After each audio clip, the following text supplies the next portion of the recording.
Hamas के अल-कसाम brigade के जंगजुओं ने अपने से कई गुना बड़ी और जदीद असले से लैस इसराइली फौज को घुटने टेकने पर मजबूर कर दिया है।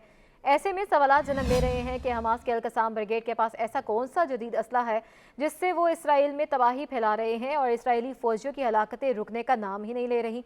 और क्या शुमाली कोरिया भी हमास की मदद कर रहा है?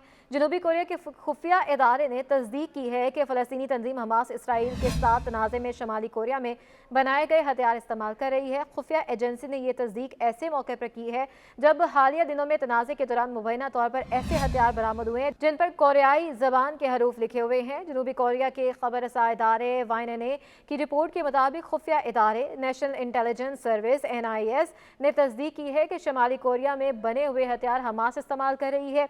वाज़ेह रहे कि शुमाली कोरिया ऐसी रिपोर्ट्स की मुसलसल तरदीद करता रहा है।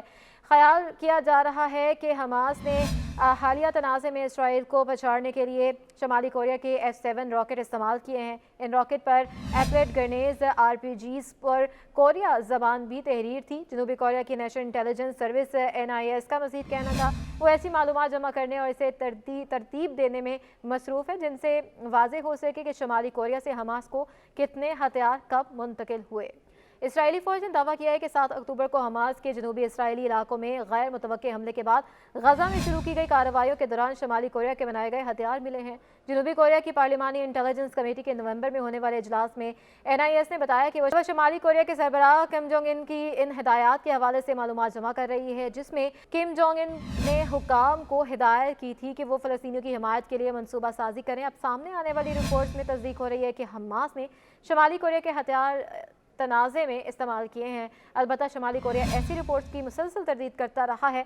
शुमाली कोरिया के अक़वाम मुत्तहिदा में मंदूब किम स्विंग ने अक्टूबर में अक़वाम मुत्तहिदा के इसराइल और हमास की जंग से मुतल्लिक़ होने वाले इजलास में कहा था कि बाज़ मग़रिबी ममालिक शुमाली कोरिया को मशरिक़ वुस्ता के बहरान से जोड़ने के मुतनाज़ मुहिम का सहारा ले रहे हैं। उनका मज़ीद कहना था अमेरिकी इंतज़ामिया से ताल्लुक़ रखने वाले मीडिया में बुनियाद और झूठी अफवाहें फैला रहा है कि इसराइल पर होने वाले जो हमले हैं शुमाली कोरिया का असलहा इस्तेमाल हुआ है। शुमाली कोरिया के सरकारी खबर रसा अदारे Korean central news agency KCNA का दिसंबर 2023 में एक रिपोर्ट में कहना था कि अमेरिका इसराइल की हमायत का जिम्मेदार है जिसने गजा की साली पट्टी को हकीकी जहन्नुम बना दिया है। वाज़ेह रहे कि NIS की शुमाली कोरिया के हथियार हमास के ज़रिए इस्तेमाल होने की रिपोर्ट ऐसे मौका पर सामने आई है जब अमेरिका की हुकूमत ने कहा है कि रूस यूक्रेन के खिलाफ शुमाली कोरिया के बैलिस्टिक मिसाइल इस्तेमाल कर रहा है। अमेरिका की नेशनल सिक्योरिटी काउंसिल के तर्जुमान जॉन कर्बी ने गुज़िश्ता हफ्ते कहा था कि शुमाली कोरिया ने रूस को बैलिस्टिक मिसाइल फ्राहम किए हैं जो मास्को ने 30 दिसंबर और 2 जनवरी को यूक्रेन पर हमले में इस्तेमाल किए। कबल अज़ी अक्टूबर में वाइट हाउस से ऐसी सेटेलाइट तस्वीर जारी की गई थी जिनमें लगभग 1000 कंटेनर्स नजर आ रहे थे जिनके हवाले से दावा किया जा रहा था कि ये कंटेनर हथियारों से भरे हुए हैं जो शुमाली कोरिया से रूस को फ्राहम किए जा रहे हैं।